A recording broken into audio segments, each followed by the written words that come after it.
doorstep of Nancy Guthrie's Tucson home. And the Pima County Sheriff says there are obvious signs of a break-in. He believes We received your message, and we understand. We beg you now to return our mother to us so that we can celebrate. Video was shot at 1:52 in the morning at a home 5 miles from Nancy Guthrie's house. You see a man in the video both wearing a backpack and holding a backpack.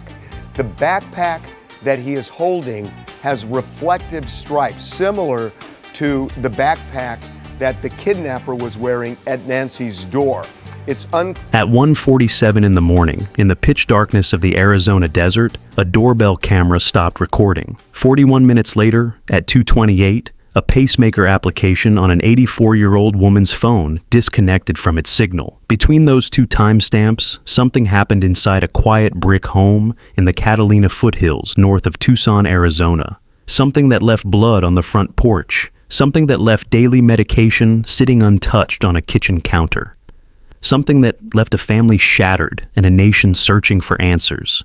This is the story of Nancy Guthrie, an 84-year-old mother, grandmother, and churchgoer who vanished from the home she had lived in for 50 years, taken, according to investigators, against her will, in the middle of the night, from a neighborhood where nothing like this had ever happened before. As of today, she has not been found. No suspect has been named. No arrest has been made. And the evidence that investigators have uncovered tells a story far more complicated than anyone initially expected.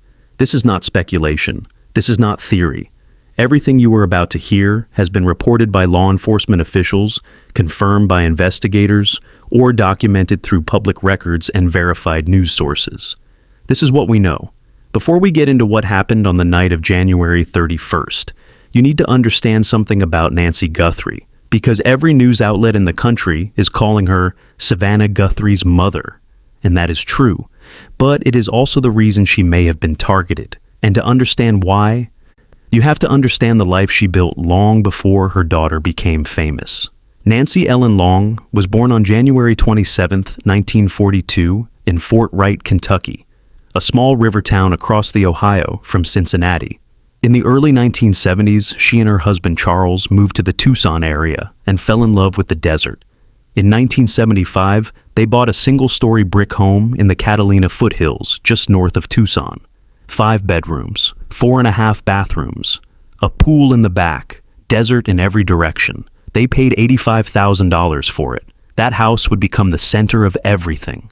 Nancy and Charles raised 3 children inside those walls. Annie, who became a poet and jeweler, Cameron, their son, and Savannah, their youngest, all who would go on to become co-anchor of NBC's Today Show, and one of the most recognized faces on American television. Annie, the eldest, grew up to become a writer and artist. She published a collection of poems called The Good Dark in 2015, and served as marketing director at the University of Arizona Poetry Center. She married Tommaso Cioni, an Italian-born AP biology teacher who has worked at a school in the Tucson area for more than 15 years. Annie and her husband settled close to Nancy, staying rooted in the same desert community where she had grown up. Savannah was born in Melbourne, Australia, in 1971, where the family had been living temporarily. They moved back to Arizona when she was 4, and the Catalina Foothills house became the only home she really knew. She attended the University of Arizona, staying close to her mother, even through college.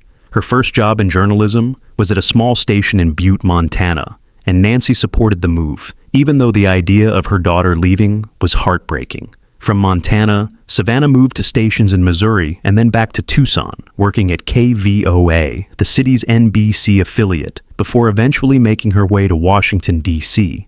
She became a lawyer, then returned to journalism, working as a legal analyst, a White House correspondent, and finally, in 2012, co-anchor of the Today Show. She married Mike Feldman. They had 2 children, Vale and Charlie. But here is the detail that matters.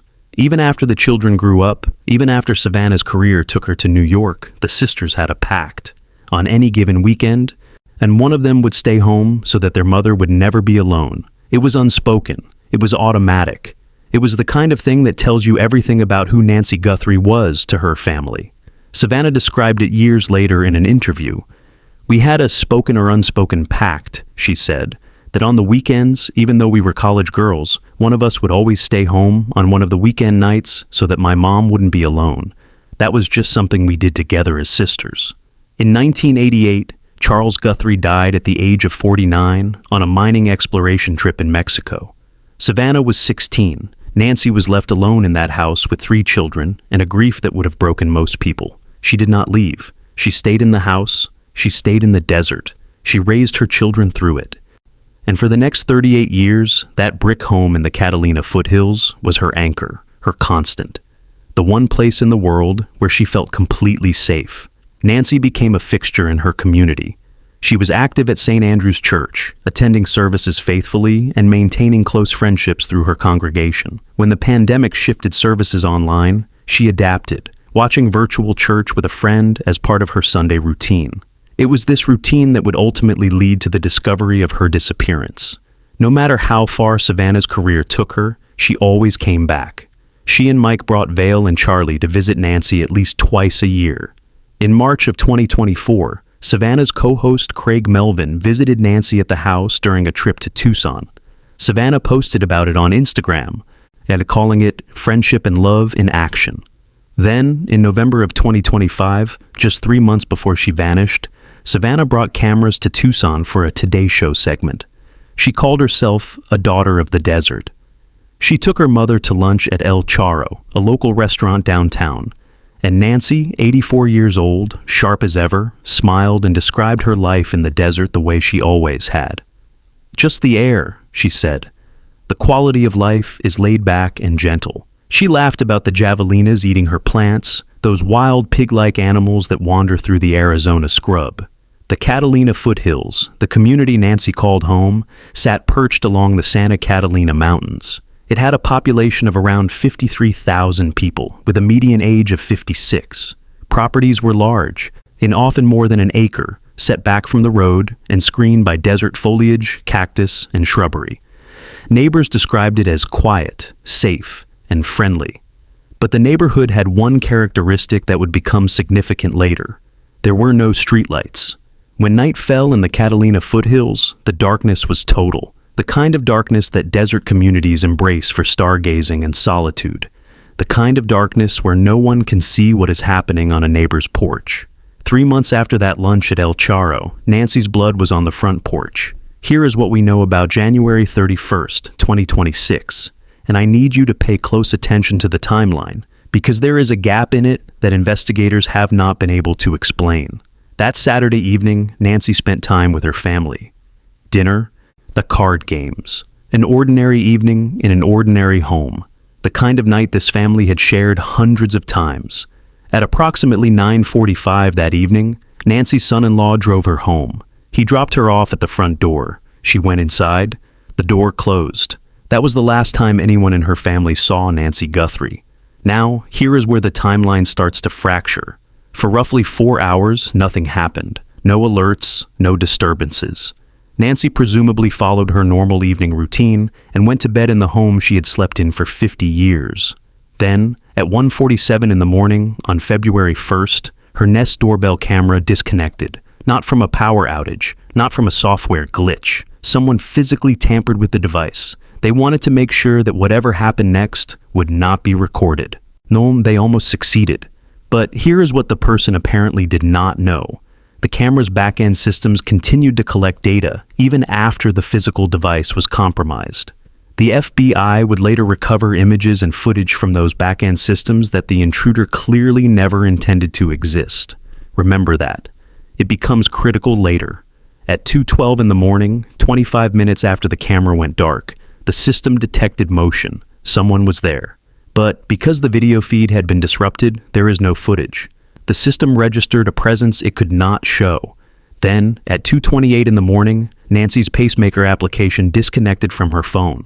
Let me explain why that matters. A pacemaker app maintains a constant connection to the patient's phone, monitoring cardiac activity and transmitting data. Now, for that connection to break, either the phone was destroyed, the phone was moved out of range, or the pacemaker stopped transmitting. Every single one of those explanations means the same thing. Something happened to Nancy Guthrie at 2:28 in the morning, and between 1:47 and 2:28, someone was inside or around her home for 41 minutes. Now, I want you to hold that number, because everything that investigators did next, every decision, every resource allocation, every theory they developed, traces back to what 41 minutes means. If you break into someone's home to steal from them, you are in and out. Law enforcement professionals will tell you that experienced burglars operate in under 5 minutes. Entry, target, exit. That 10 minutes means you are either inexperienced or you know exactly what you were looking for.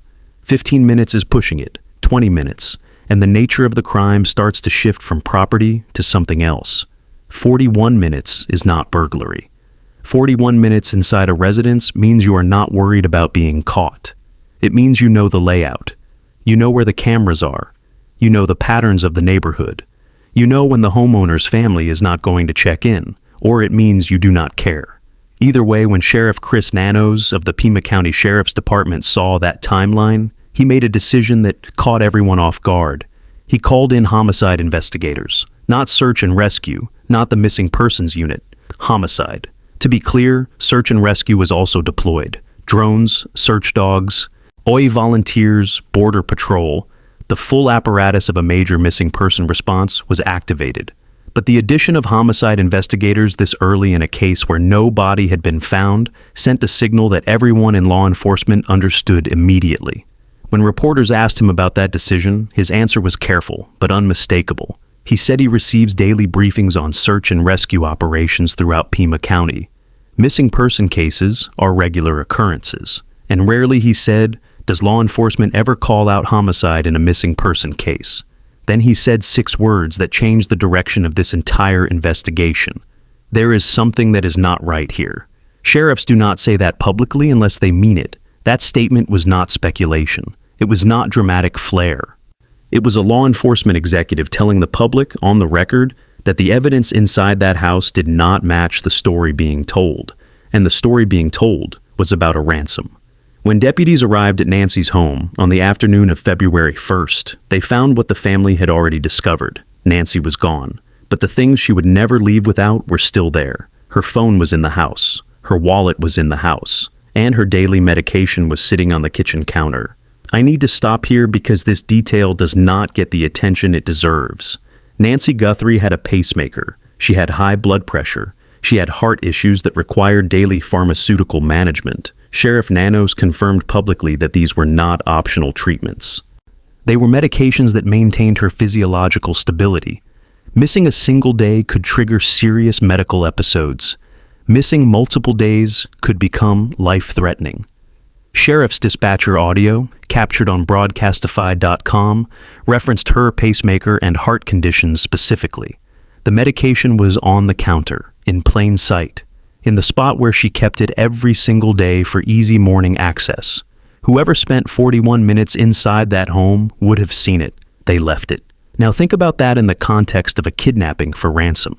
If you take someone with the intention of holding them until their family pays, you need that person alive. A dead hostage cannot be exchanged for money. A critically ill hostage creates a crisis you cannot control. Taking the victim's medication is not a sophisticated step. It is the obvious step.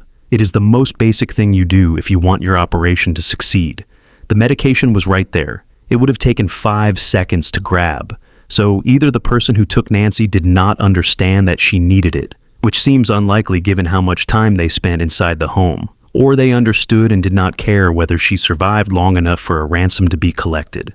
Both possibilities troubled investigators. Neither one supported the idea that this was a straightforward kidnapping for money. And then there was the blood. Nancy Guthrie's blood was found on the front porch. Media outlets that filmed the scene reported what appeared to be a trail of blood near the front door. There were signs of forced entry at the residence. Officials declined to describe the extent of any injuries or the amount of blood, but the forensic picture was clear enough for the sheriff to make the call he made. The doorbell camera had been physically removed or tampered with. Personal items were left untouched. Life-saving medication was abandoned. Blood was on the porch, and Nancy Guthrie was gone. Within 24 hours of the 911 call, the response had expanded into a full-scale multi-agency operation. Drones flew over the desert. Search dogs worked the rugged terrain. Search and rescue teams fanned out across the Catalina foothills and surrounding areas. Volunteers joined the effort. The U.S. Border Patrol, with its extensive experience operating in the southern Arizona landscape, provided additional resources and personnel. And by late on February 2nd, the FBI became involved, though as we will discuss later, the circumstances of their involvement raised questions of their own. Hundreds of people were searching for Nancy Guthrie, but the person who took her had a 41-minute head start that was now measured in days. For 9 days, the public had nothing. Investigators were working, the family was pleading, the nation was watching, but there were no images, no descriptions, no tangible lead that the public could act on. Then, on February 10th, the FBI released the photographs, and everything changed.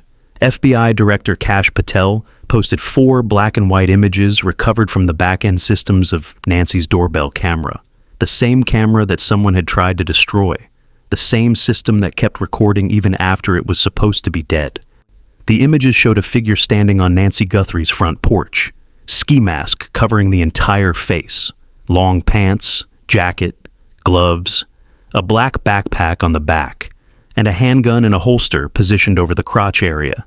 The FBI also released 2 video clips showing the figure tampering with the camera. The person had gone to Nancy's door, armed and masked, in the middle of the night, and tried to make sure no one would ever see them there. They failed. The FBI described the suspect as male, approximately 5'9" to 5'10", average build. The backpack was identified as a black 25-liter Ozark Trail hiker pack, and here is where an important detail emerged.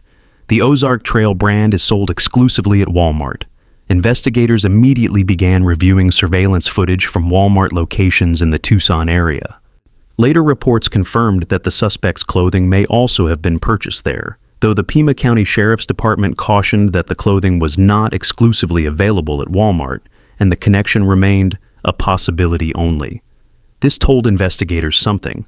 This was not someone operating with unlimited resources or sophisticated procurement methods. This was someone who walked into a Walmart, bought a backpack, and used it in what appears to be a kidnapping. Retired law enforcement officials who reviewed the footage reinforced this assessment.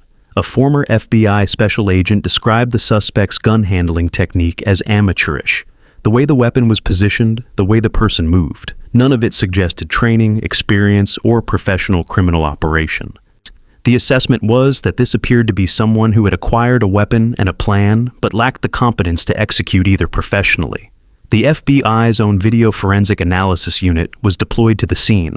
Specialists in video, imagery, and physical science were observed carrying forensic equipment into a white tent erected outside Nancy's front door. The tent went up at 7:45 in the morning and came down at 9:07. 5 agents were seen on the ground.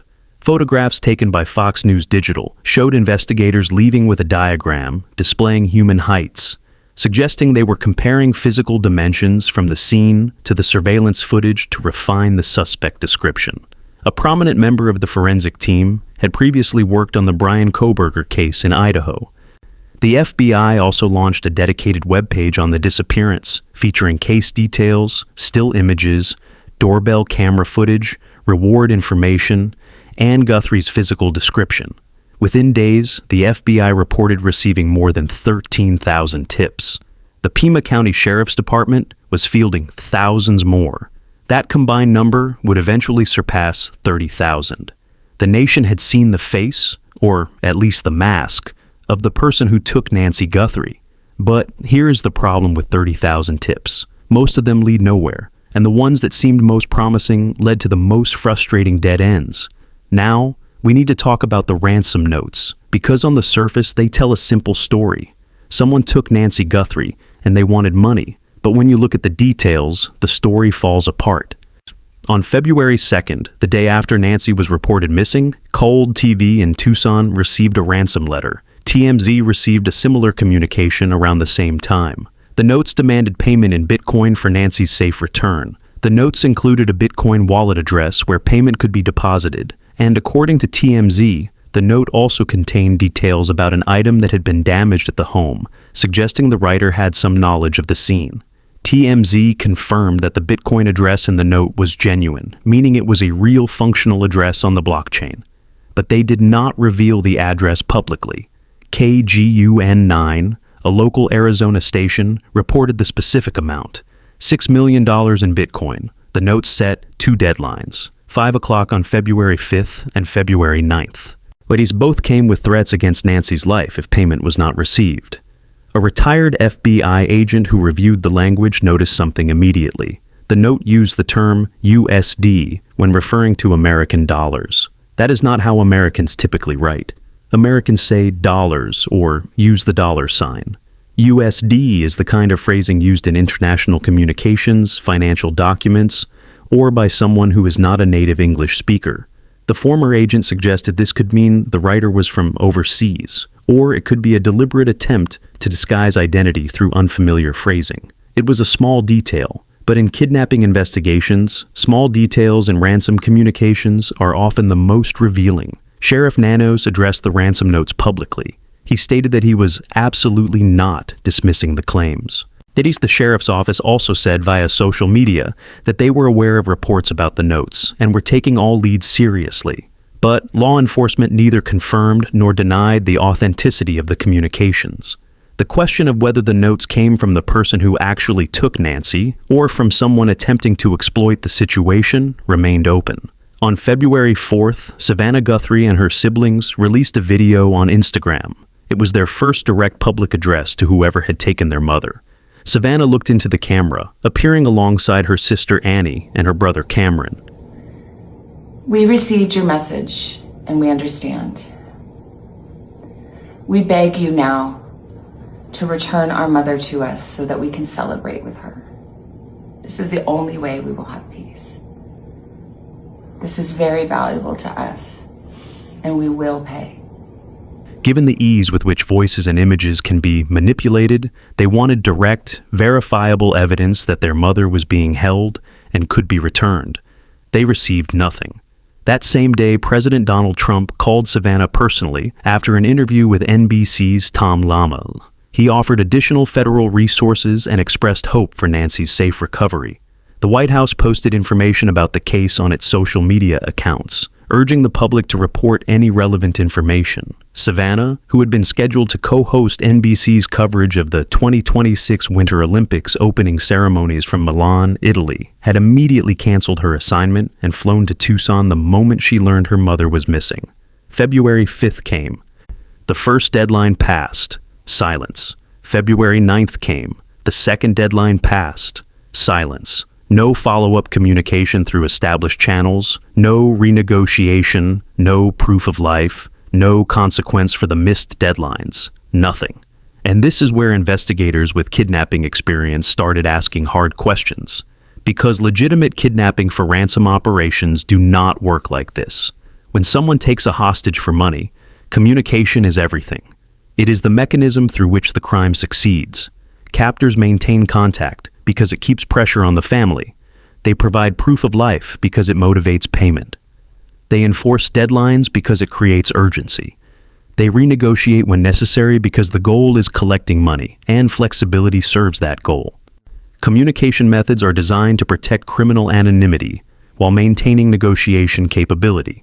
Payment instructions are specific enough to enable completion without extended exposure. Timeline management balances family urgency against law enforcement countermeasures. None of that happened here. 2 deadlines passed without consequence. No credible proof of life was ever provided. No direct communication between the alleged kidnappers and the family was established. The entire ransom framework looked less like a functional criminal operation and more like a narrative constructed to point investigators in a specific direction. But the ransom story was about to get even stranger. On February 11th, TMZ received a new message. This one was different. It did not come from someone claiming to be the kidnapper. It came from someone claiming to know who the kidnapper was. The sender wanted 1 Bitcoin, roughly $66,000, in exchange for a name. If they want the name of the individual involved, the note read, then I want 1 Bitcoin to the following wallet. Time is more than relevant. The Bitcoin address was different from the one in the original ransom notes. TMZ forwarded it to the FBI. The sender claimed they had tried unsuccessfully to reach Savannah's brother, Cameron, and her sister Annie by email and text before contacting TMZ. Over the next several days, the same person sent 2 more messages. In the second, they complained about not being taken seriously. They wrote, "I am not being taken seriously." They referenced Carlos Palazuelos, a FedEx driver who had been detained and released by investigators, and saying they did not want to be incriminated like that Carlos guy. They said they needed the Bitcoin so they could lay low after coming forward. They described the situation as one where they were gambling, both for his safety and his possible freedom. That last phrase is worth pausing on. TMZ founder Harvey Levin interpreted it as suggesting the sender was close to the flame, meaning they might have a personal connection to whoever was responsible. Levin also noted that the sender mentioned a difference between yesterday and today, that Levin described as chilling, but could not elaborate because TMZ was working closely with law enforcement. The sender stated this would be his second and last attempt.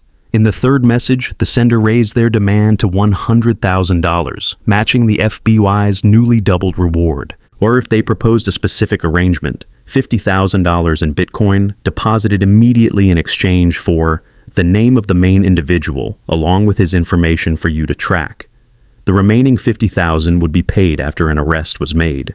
The sender wrote that they would not touch the initial payment until an arrest was confirmed. The phrase main individual had not appeared in any previous communication. Not the kidnapper, not the person who took her. The main individual. The implication was that there was more than one person involved. TMZ's executive producer noted that the writing style across all 4 communications, the original ransom note and the 3 subsequent emails, appeared to come from the same person. But the 3 tip emails were distinct in tone and purpose from the original ransom demand, which TMZ's Harvey Levin said stands on its own separately. The FBI did not deposit any money into the Bitcoin account. Whether that means they believed it was a hoax or whether they were pursuing the sender through other means has not been made public. NewsNation reported that the FBI's refusal to pay suggested investigators may have been concerned the emails were fraudulent. "I think there is a possibility of that," a TMZ producer told NewsNation. "I think that is definitely a concern that they have, that this is someone who's punking." Meanwhile, the Bitcoin angle added another layer of complexity. Fortune reported that someone had sent a small amount of Bitcoin to the wallet address from the original ransom note, providing a potential investigative lead since blockchain transactions are permanently recorded and traceable. That blockchain analysts pointed out that despite the perception of anonymity, Bitcoin is functionally transparent. Every transaction is logged on a public ledger. As one analyst put it, the blockchain is an unblinking eye. Every single transaction is recorded and traceable forever. And separately, at least one person had already been caught trying to exploit the situation. Derek Colella, 42 years old, from California, was arrested and charged with sending fake ransom demands to members of the Guthrie family. According to the criminal complaint, Colella allegedly sent 2 text messages to a family member on February 4th, posing as Nancy's abductor and demanding money. He was charged with 1 count of intent to transmit a ransom demand and 1 count of using a telecommunications device to anonymously abuse, threaten, or harass. He appeared in court on February 13th and was released pending arraignment. So by mid-February, the ransom picture looked like this. An original note demanding $6 million that investigators had not verified. A series of tip emails from someone who may or may not know the kidnapper, but who might be close to the flame. At least 1 confirmed fraud. 2 deadlines that passed with 0 consequence. A small Bitcoin transfer to the original wallet. And no proof that Nancy Guthrie was alive. The ransom notes were supposed to explain what happened. Instead, they made everything more confusing. On February 10th, the same day the FBI released the doorbell images, a traffic stop in Rio Rico, Arizona, about 60 miles south of Tucson, resulted in the detention of Carlos Palazuelos, a FedEx delivery driver. What do you want, people? Your name's everywhere. Yeah. I'm innocent. That's all I can say. I have nothing to do with this. Were you shocked when... Yeah, I was. Tell me. Come on, like, what do you expect me to do? ¿Cómo quieres que reaccione cuando algo pasa así? Pero yo no sé qué está pasando. Me agarraron como si yo fuera un criminal. Me secuestraron. They held me against my will. They didn't even read me my rights until 2 hours later. Okay? You know, mira, my wrist is all swollen. from the handcuffs? And did you have any idea that this was about? Do you know who Nancy Guthrie is? That's the problem. No, I don't know anything. You were like... The Pima County Sheriff's Department and FBI executed a search warrant on a property and vehicle in the Rio Rico area. Palazuelos was questioned for hours. He told investigators he did not know Nancy Guthrie. By the morning of February 11th, authorities confirmed that the search had concluded and Palazuelos had been released without charges. Online, speculation had already been running wild. In the early days of the case, social media users directed suspicion toward Tommaso Cioni, Annie Guthrie's husband and Nancy's son-in-law. Cioni is an Italian-born AP biology teacher who has worked at Basis Oro Valley in Tucson for more than 15 years. The speculation was fueled by nothing more than his proximity to the family and his presence in public records. There was no evidence linking him to the disappearance. Sheriff Nanos addressed the speculation without naming anyone specifically, stating that, at that point, everybody's still a suspect.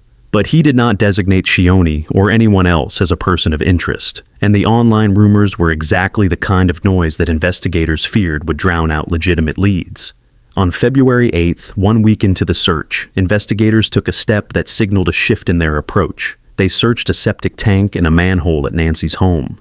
It was not the kind of activity associated with a rescue operation. It was the kind of activity associated with looking for evidence of what happened to someone who may not be coming back. The crime scene tape at Nancy's home, which had previously been taken down, went back up. The property was redeclared an active crime scene. A retired FBI special agent noted publicly that the gap between when the scene was released and when it was resecured created potential problems. During that window, someone could have entered the property and planted evidence or removed it, complicating the evidentiary picture for any future prosecution. Then came the night of February 14th.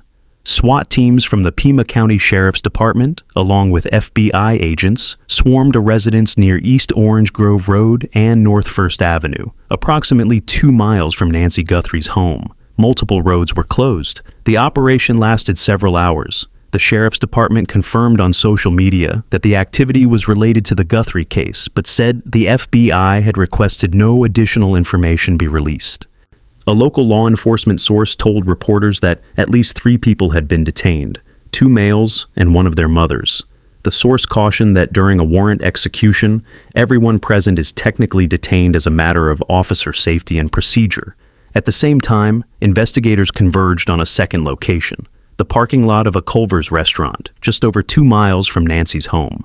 Officers surrounded a vehicle and questioned a driver for hours. A Range Rover SUV was tagged and towed from the parking lot. The restaurant was located at the intersection of First Avenue and River Road. For a few hours, it looked like the case might be breaking open. It was not. The Pima County Sheriff's Department issued a statement the following day confirming that no arrests had been made. No one remained in custody. The statement described the operation as based on a lead we received and confirmed that a traffic stop had also been conducted, with a person questioned but not arrested.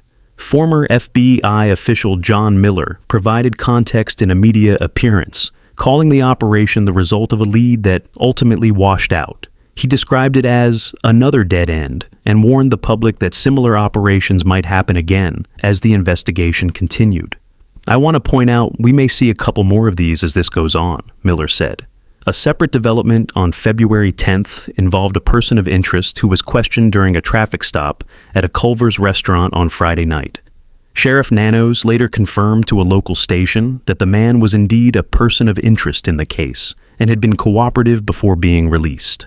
By mid-February, sources told NBC News that investigators were leaning away from several people who had drawn scrutiny. The man whose home was searched on February 14th, Carlos Palazuelos, and notably any of Nancy Guthrie's relatives. The sources cautioned that no one had been officially ruled out, and that investigators continued to pursue other leads. But the investigative focus was clearly shifting away from the names the public had been debating and towards something that had not yet been made public. More than 30,000 tips, several hundred law enforcement personnel, 16 days, and the only person charged with anything was a man from California who sent fake texts. In the middle of all the dead ends, investigators found something. Over the course of the search, Approximately 16 gloves were recovered from various locations around Nancy's home and the surrounding desert. Most were searchers' gloves, discarded by the hundreds of law enforcement personnel and volunteers who had been combing the area since February 1st. But one glove was not like the others. It was found in a field near the side of a road, approximately 2 miles from Nancy Guthrie's home. It did not match the searchers' gloves. The FBI stated that it appeared to visually match the gloves worn by the masked individual captured on Nancy's doorbell camera footage. The glove contained DNA. The profile was from an unknown male. It is worth noting that this glove was not the same one photographed by the New York Post and widely circulated in media. The Post had published a photo on February 11th of a black glove recovered by investigators less than 2 miles from Nancy's home. When CNN asked the FBI whether the glove tied to forensic testing was the one shown in the Post's images, the FBI responded simply, "No." Several gloves had been recovered as part of the investigation, with the furthest found 10 miles from Guthrie's home. Investigators sent the glove with a DNA to a private laboratory in Florida on Thursday, February 13th. It arrived on Friday. The FBI received preliminary results on Saturday and was awaiting quality control and official confirmation before entering the unknown male profile into the Combined DNA Index System, known as CODIS. CODIS is the FBI's national database of DNA profiles. It contains more than 19 million offender profiles and over 1 million forensic profiles. As of November 2025, CODIS had produced more than 781,000 hits and assisted in more than 758,000 investigations. It is considered one of the most powerful crime-solving tools in modern law enforcement. Familial DNA searches through CODIS were a critical tool in solving the Idaho College murders, where Brian Kohberger was identified through genetic genealogy techniques. If the unknown DNA profile from the glove matches anyone in the database, investigators could have a name. The location where the glove was found was also significant. 2 miles from Nancy's home, on the side of a road, suggested a possible route of travel taken by the suspect after leaving the property. If the glove belonged to the person seen on the doorbell camera, it could indicate the direction they traveled, the method of transportation they used, and potentially narrow the search area for additional evidence. The FBI cautioned that the visual match between the glove and the ones seen in the surveillance footage was based on appearance, not forensic testing. The process of confirming whether this glove was definitively the same one worn by the suspect was ongoing. Sheriff Nanos also revealed that investigators had taken cheek swabs from different individuals we've talked to along the way, meaning they had DNA samples from people who had been questioned during the investigation. This gave them the ability to compare the unknown profile from the glove against people who had already drawn investigative attention. Separately, the investigators revealed another tool being deployed in the search. According to a News Nation report, a signal sniffer had been mounted on a helicopter. The device was attempting to locate signals from Nancy Guthrie's pacemaker. A former FBI special agent explained that pacemakers emit very short-distance alerts, meaning the helicopter would need to fly extremely close to wherever Nancy might be in order to detect a signal. It was a desperate measure, but it reflected a search effort that was willing to try anything. As of today, the DNA results have not been publicly announced. The FBI has stated that the process of entering the profile into CODIS typically takes 24 hours once quality control is complete. That result could change everything, or it could be another dead end. But right now, that glove in a field 2 miles from an empty house is the most promising piece of physical evidence in the entire case. I want to lay out the questions that this case raises. Not theories, not speculation. Questions that come directly from the evidence that investigators have made public. Who spent 41 minutes inside Nancy Guthrie's home and why? That duration suggests either extensive familiarity with the property or a complete disregard for the risk of being caught. Neither explanation is consistent with a random stranger targeting a home they have never been inside. How did the intruder know how to disable Nancy's doorbell camera? They tampered with the physical device. They knew where it was. They knew it needed to be neutralized. That knowledge could come from personal familiarity with the property, from previous visits as a contractor or service worker, or from surveillance conducted over time. But it is not the kind of thing you figure out at 1:47 in the morning on your first visit. Why was Nancy's medication left behind? If the goal was ransom, keeping the victim alive is essential. The medication was visible. It was accessible. Leaving it behind either reflects catastrophic incompetence or suggests that long-term survival was not part of the plan.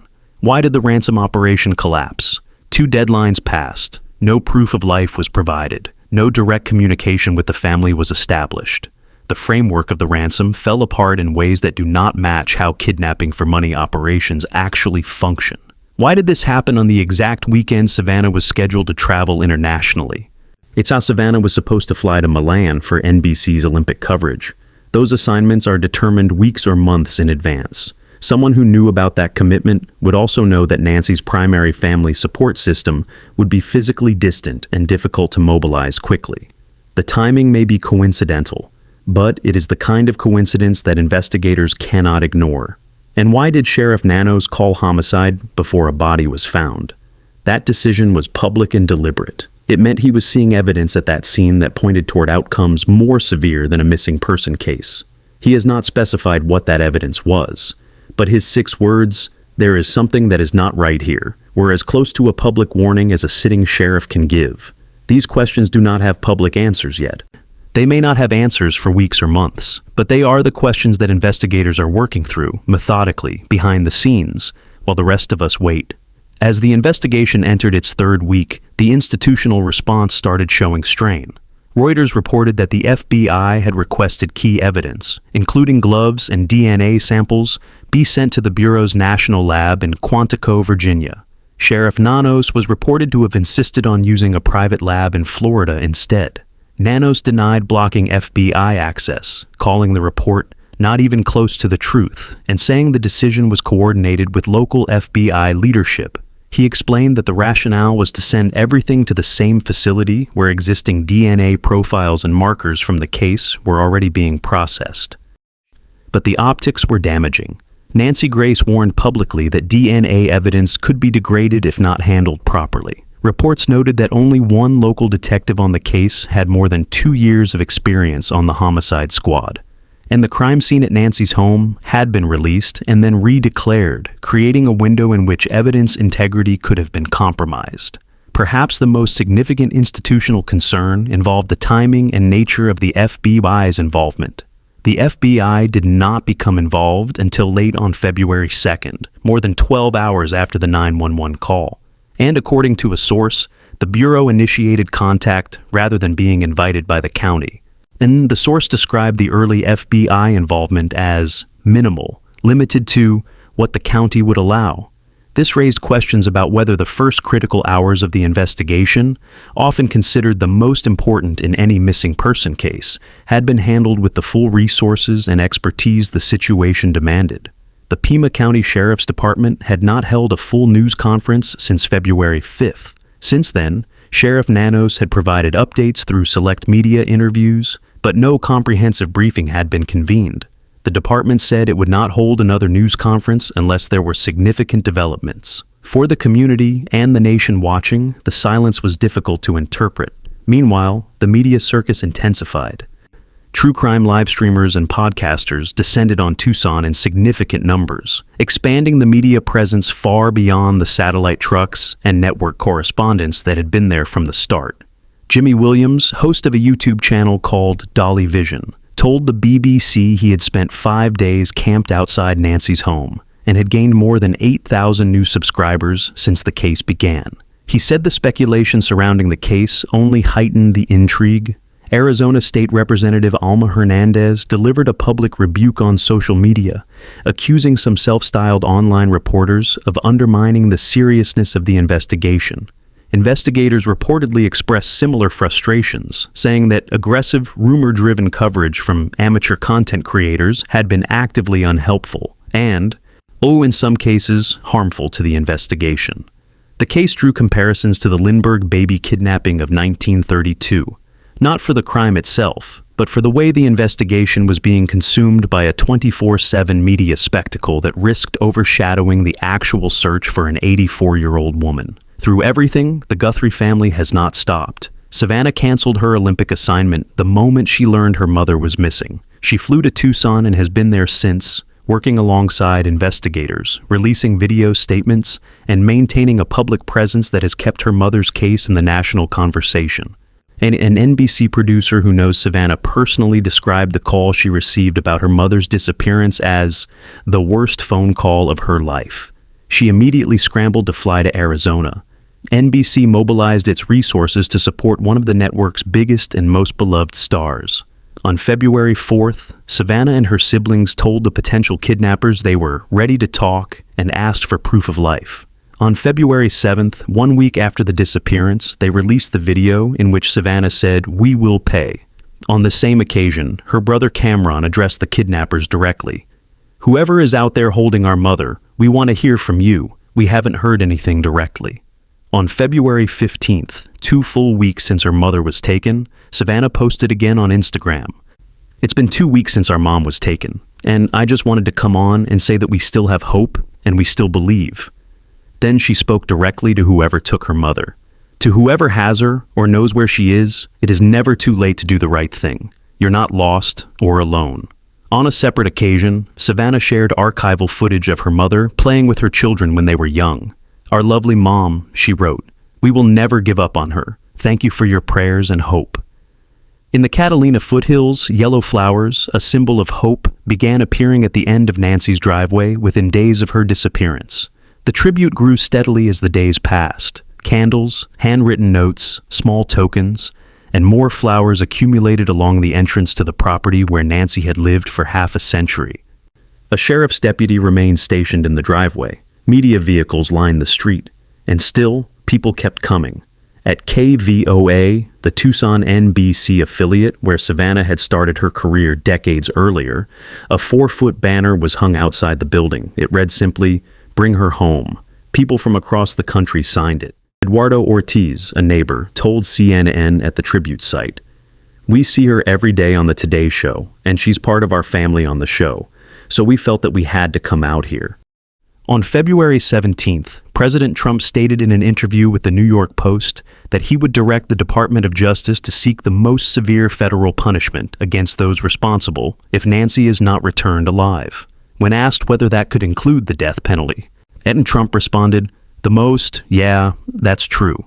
Sheriff Nanos, speaking to the New York Times, said something that carried the weight of a promise. "Maybe it's an hour from now, maybe it's weeks or months or years from now, but we won't quit. We're going to find Nancy. We're going to find this guy. Here is what I keep coming back to. 50 years. Nancy Guthrie lived in that house for 50 years. She raised 3 children there. She buried her husband's memory there.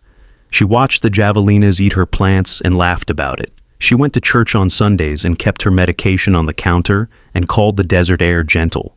And sometime between 1:47 and 2:28 on a Saturday night in January, someone walked up to her front door, armed and masked, and took all of that away. They spent 41 minutes inside her home.